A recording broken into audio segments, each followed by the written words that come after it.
This is a Blairing Out with Eric Blair show tonight, interviewing rockers on the red carpet for the 4th annual Ronnie James Dio Stand Up and Shout Cancer Fund's Bowl for Ronnie event. Blairing Out with Eric Blair show with Marty O'Brien. Right, I love your show. How has the Lita tour been doing so far? Excellent.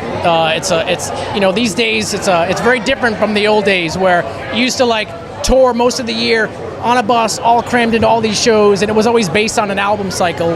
But these days, the new touring kind of formula is we fly out on like a Thursday, and we kind of like dominate an area of the U.S. for like a weekend, and then we're back home, you know what I mean? So it's very cool. And the cool thing about it is instead of like, oh, we got to sit home all winter while, there's none of that. All the shows are spread out over the year, so you're always busy, What about recording a new record? Lita's writing songs, and I've heard some like 4 ideas that she did, and it's going to be really cool.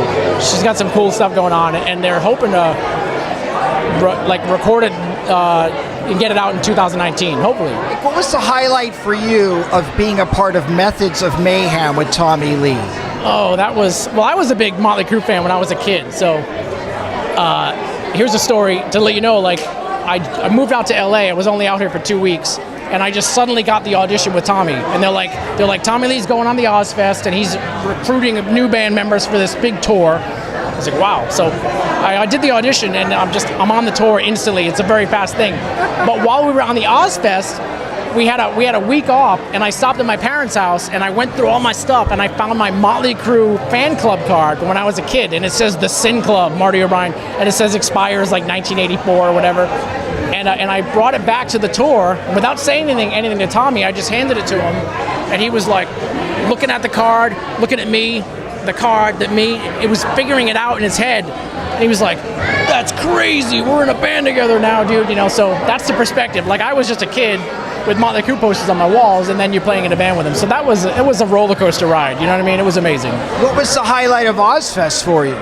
Oh man, we opened, well actually I've done 3 Ozzfests, but the one I remember the most, I remember we're opening for Tool every day, watching Tool every day, you know what I mean? Like, that was amazing.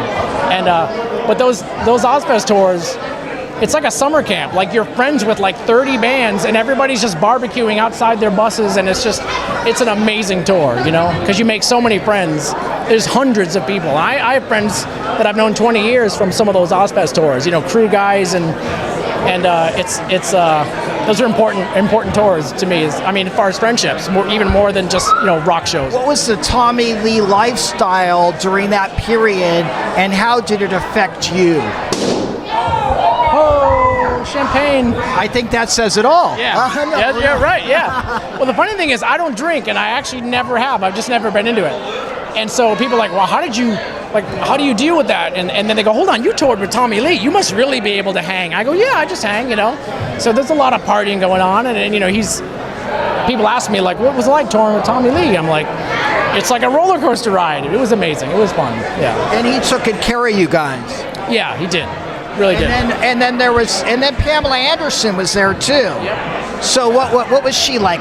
Can you tell us about her personality? It's funny you say that, because when I joined the band, they had just kind of split up, and so whenever somebody would find out that I played for Tommy, they would always ask that question, and it would either come immediately or it would come later, and it would always be like, wow, you played for Tommy Lee? Because this is at the peak of it all, when she was just the biggest. You played for Tommy Lee? Really?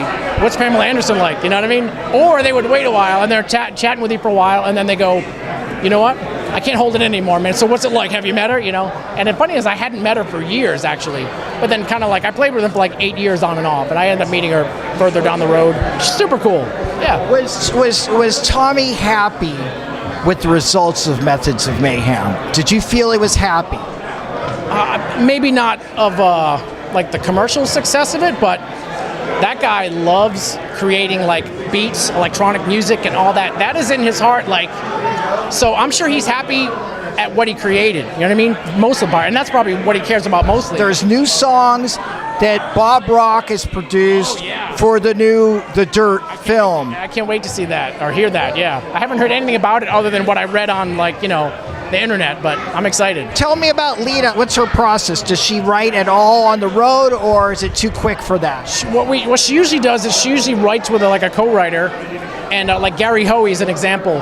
And so, we, like I said, we do these weekend shows, and sometimes like we do a show, and then we're at the airport, and we all like fly wherever we're going, and she'll be like, oh, I'm going to New Hampshire to work on a couple more songs with Gary or whatever. So it gets worked into the tour schedule. It's pretty cool.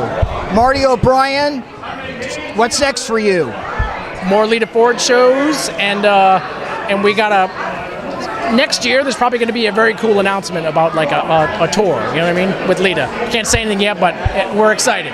It's not a Runaways reunion, is it? No, I wish. The Blairing Out Show.